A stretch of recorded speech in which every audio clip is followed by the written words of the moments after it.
Voices to hear. Dear listeners, I would like to welcome you to another episode of Voices to Hear podcast. My name is Lukáš and I'm a volunteer at Volunteers Center Skopje. My guest for this episode is Antonio Pavlovski. Antonio is a manager and the owner of Matica Gallery in Skopje and also a cultural worker. Hi Antonio, how are you? Hi and welcome in Matica Gallery. Thank you that we can record in this beautiful place.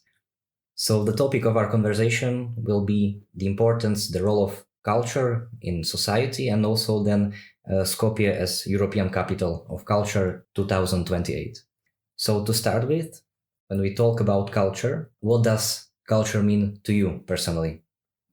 Culture should transform the city, the society. For example, one of the main roles of culture when we are speaking for Skopje, for the city of Skopje, is to transform, for example, the city from the capital of kitsch to the recognizable European capital of culture.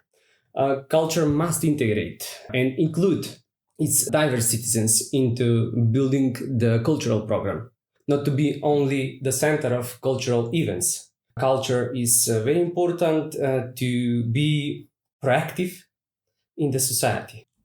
So now you mentioned, for example, the word integration. So maybe that's connected to social integration. Could you please explain how culture can be helpful with that, or how culture can influence social integration? As I mentioned, culture must be engaged. Why? Because culture is the easiest tool that we can use for transformation a society into better society. For example, in the city of Skopje, most of the cultural institutions are in the city center, which is a very bad situation. Culture must include and must be accessible for every groups, for every neighborhoods, and to include every part of the citizens. Culture must include LGBT people, other vulnerable groups, Roma people, etc., and to improve their living in the city. Mm-hmm.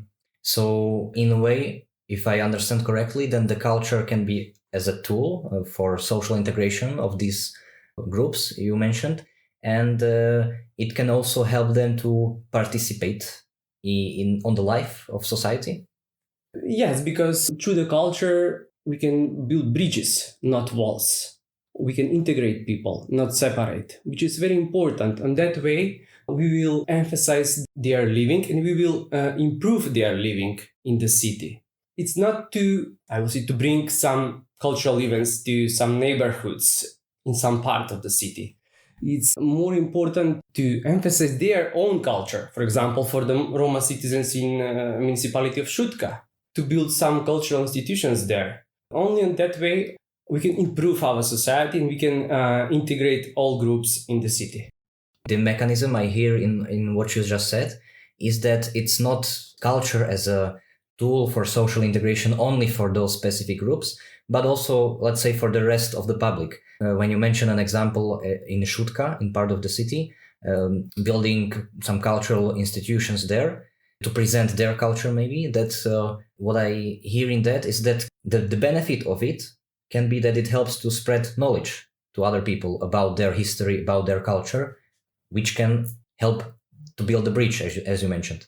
Is to share their own culture, and on the other side to be more visible and to be more understandable. On that way we can break stereotypes, discriminations of some groups among the citizens. For that I mentioned that culture is the easiest way to make that. Mm-hmm. And now when we are talking in general about culture, can you give some specific examples? So let's say a cultural institution would be a museum, or a cultural event would be a musical festival or a concert. In addition to that, what would you say belongs or is included when we talk about culture?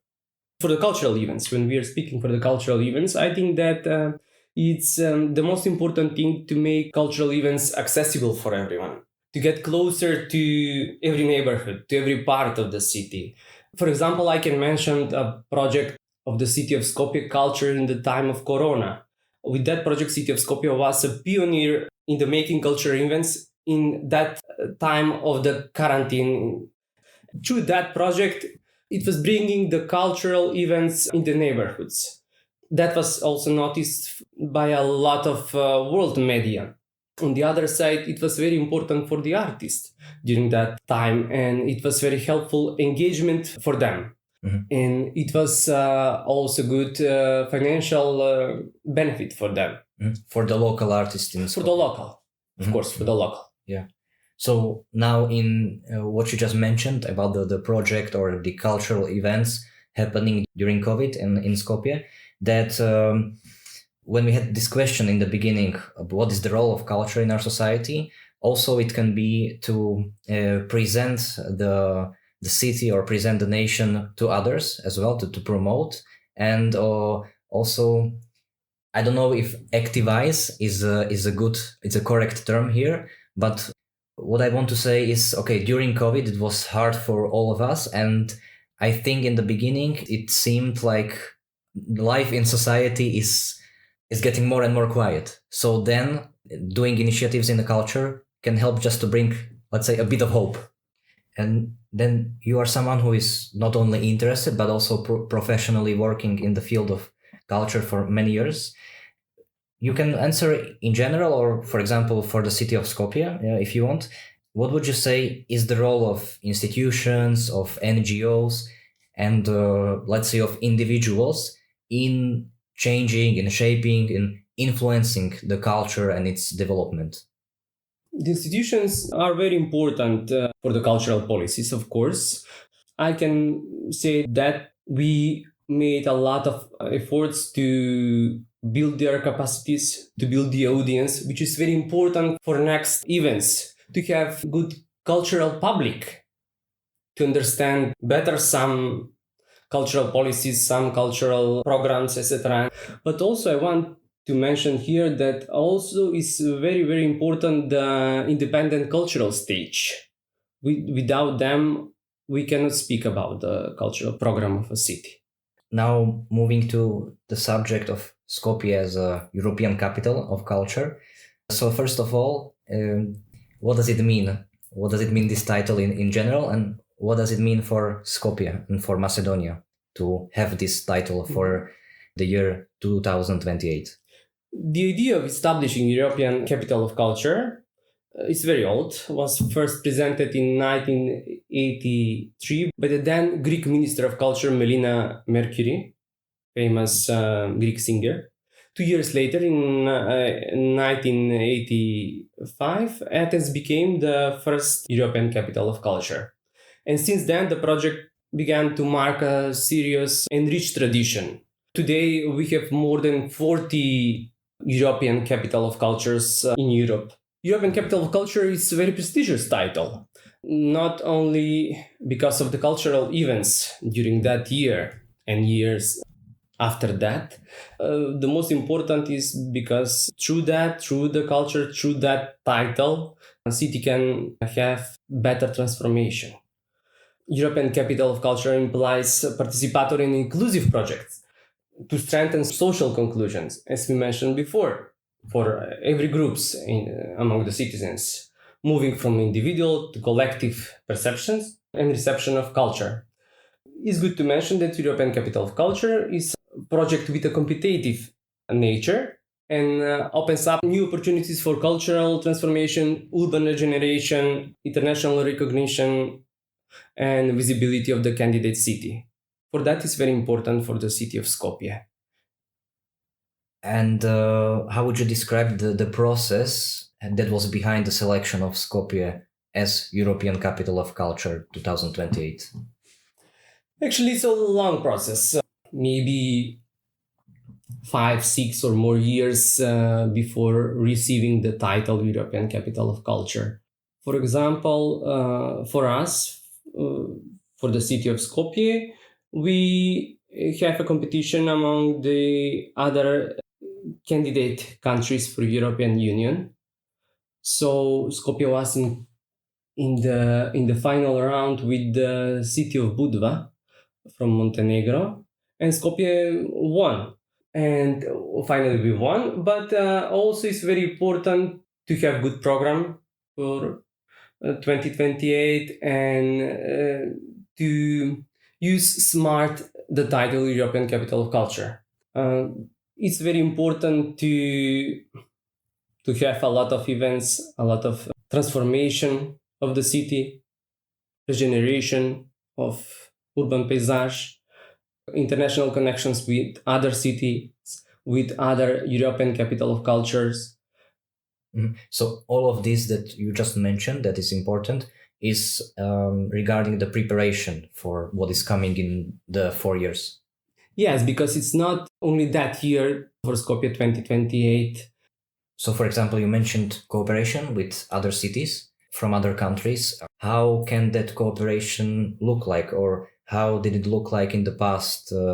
When I know you mentioned to me you were discussing some things with people from Slovakia or from Czech Republic as well. So yes, for example, in that time we have signed a lot of memorandum of cooperations with a lot of other candidacy or European capitals of culture. In that time, I can mention Trenčín in Slovakia, which will be European capital of culture. Why it's important that cooperation? It's important because you share a lot of cultural programs, a lot of activities. You can share artists. They will cooperate together, which is very important for knowing more each other and to understand more each other and to share the idea of European capital of culture, to share common values of that. We are in Europe, all of us, and we must share that European values.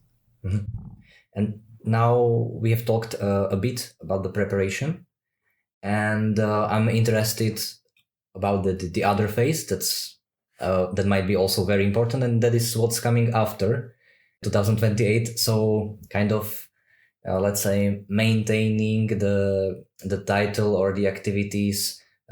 What is your take on that? What is important to consider when we hold this title as a city and we do some projects, we do some activities?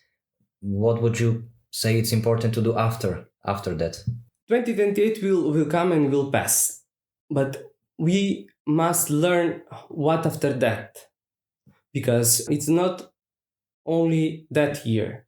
We must transform the society, transform the city, and we must have sustainability of the institutions. We will build capacity in the institutions, but we must build sustainable capacity, not to go down after that. We must build sustainable audience. There are a lot of examples in the European capital of culture cities where they cannot sustain with that title, actually. With the same dynamic. Yeah, with the same dynamic. And now, for example, they have closed institutions or useless institutions. They build huge buildings to attract the public to attract.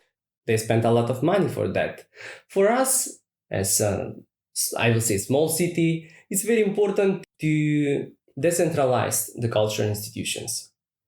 It's better for us to build small cultural institutions in neighborhoods instead to build one huge institution in the city center. And now you mean for the Skopje or for Macedonia? For Skopje. On the other side, it's very important for Skopje to attract other cities around the city and cities across the border. Cities from Kosovo, from Bulgaria, from Serbia, and other cities in Macedonia to participate in the European Capital of Culture. On that way, we will share that idea to them. On that way, we can help them to transform also their cities in a better way. Yeah, because just focusing on the capital, of course, okay, there is the title and the name of the city is in the title, but just focusing on that can be limiting because the artists, people, tourists are coming also from abroad, from neighbor countries, from other cities in Macedonia. So just focusing on that might be limiting, I guess. Yes, and on that way we will be not good example for other cities. I think that it's more important to spread the cultural policies, to be role model for other cities in our neighborhoods, in our region, instead only to cultural workers, artists, etc. here. Mhm. And I also want to touch briefly upon the challenges that the culture might be facing in general, or let's say in Macedonia, in Skopje. For example, you mentioned accessibility of culture. Maybe one of the challenges could be this centralization as well. And I want to touch on the issue of affordability or accessibility in general. So not only affordability as a financial aspect, but let's say accessibility for people with different types of disabilities. So what is your take on that? How we can, let's say in general, how we can transform culture and adapt so it's better, it's more accessible to people with different types of disabilities, for example? Cultural events must be accessible for everyone. Culture is not luxury. It's needed. On the other side, it's very important to organize events who will be accessible for people with disabilities. For example, exhibitions for blind people, or to make accessible institutions of the people with disabilities, access to the rooms, halls for exhibitions, etc., etc. On the other side, it must be affordable for everyone. Why? Because on that way we will build better society, we will be better citizens. Only in that way we can transform our society to be better. Yes, and it's like you mentioned at the beginning that culture can be as a useful, helpful tool for social integration, social inclusion of minorities, other groups. And then if it's not affordable for everyone, then this mechanism cannot function very well. If we then, let's say, even without being aware of that, discriminate some people because they just cannot afford to visit or to participate. On that way, we can know more each other. We can break the stereotypes. We will make more visible different groups of people. On the other side, we can allow them to express better, to express to the others, which is also very important for them, not to be in their rooms, in their homes, just to say loud their voices. When you mention now the word visibility or the aspect of visibility and that it can be helpful, for example, I can imagine that if it's accessible and affordable, for example, for people with different types of disabilities, then cultural institutions and events, they can be another place where they meet with people without disabilities, and they are meeting and communicating, exchanging with each other, which in turn, as you already said, can reduce stereotypes or the discrimination we might have, which can be just caused by the fact that we are not as much in contact with those people in general. That's a good point, but also I would like to mention that it's very important to make new public spaces for the cultural events, to find different spaces. For example, I have seen the best concerts in the open area, in city park, or that kind of non-institutional spaces. On that way, you will bring the events closer to the citizens, and everyone can feel acceptable there. Now, before we wrap up our conversation, Antonio, I have one last question for you. What do you personally wish to see happening in the future in the field of culture when it comes to events or institutions or projects? What do you hope for, let's say? I have one wish: to see Skopje as the city of decentralized intercultural and internationally recognizable culture. That's it. Thank you, Antonio, for finding the time to talk to me today and for providing space in the beautiful Matica Gallery. Thank you to you. You're welcome here. Voices to hear.